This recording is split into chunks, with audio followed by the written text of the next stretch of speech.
So this is just a quick demonstration of the splicer, the gene splicer for docking station. It's basically the same thing as the gene splicer for Creatures 3, only it goes in the docking station hub and has some extra features to go with it. So this is the actual splicer, and this is the control panel that gives you extra functions and stuff. But make sure you inject the splicer first and the control panel second. So we'll go over here where we already have a splicer injected, kind of like on those annoying cooking shows where they already have the food cooked for you. And it's pretty much a normal Creatures 3 splicer. It has the pods, and this is the control panel over here, which we'll go over in a minute. So we can just go grab some creatures and put it in a splice pod. We'll grab another one and put it in another splice pod. As you can see, when we drop them in this room, they fall asleep, and that's because of the sedative, and we'll explain that in a second. And just like normal splicing, this little green button will do all the magic for you.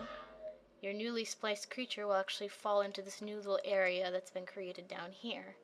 And that's just to keep you from splicing. If you're splicing a bunch of creatures up here, it'll keep you from splicing a creature you've already spliced. So we have the basic functions of the control panel, which is what really make this interesting. You have a buttons here. The first is to move all creatures to splice pods. This will essentially teleport all creatures in your world to over the splice pod. So I hit that, and more creatures have appeared from other areas of my world. It will divide up the creatures into two groups and drop one group over each of these pods. That just makes it really easy for you to click one and then click the other and then splice them, and it's really no mess and no fuss and all that fun.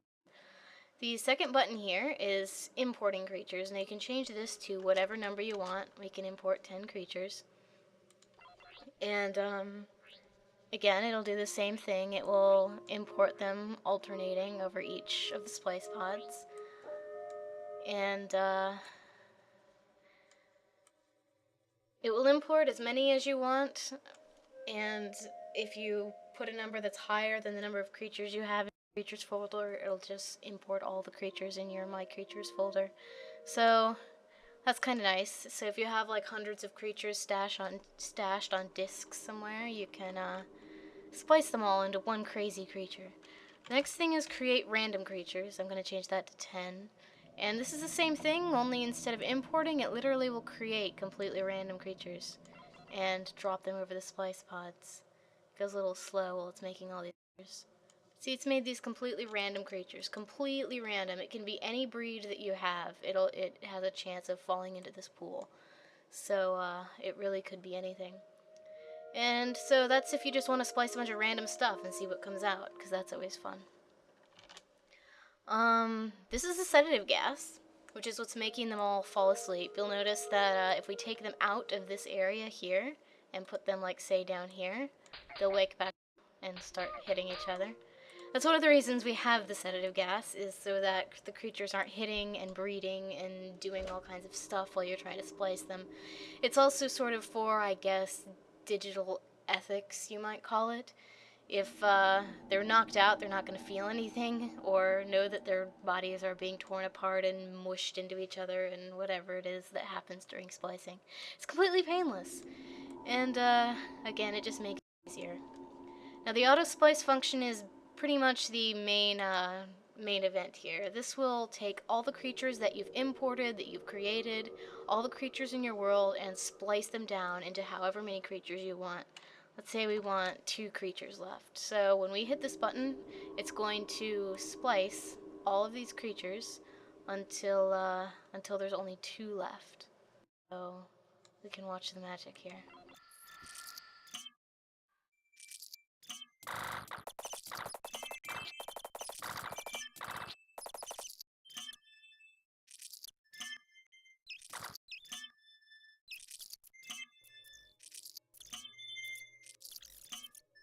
This is generally a good time to put your docking station into Wolfling Run Fast Ticks mode, if you like, because then you can just walk away and this whole process will happen a lot faster.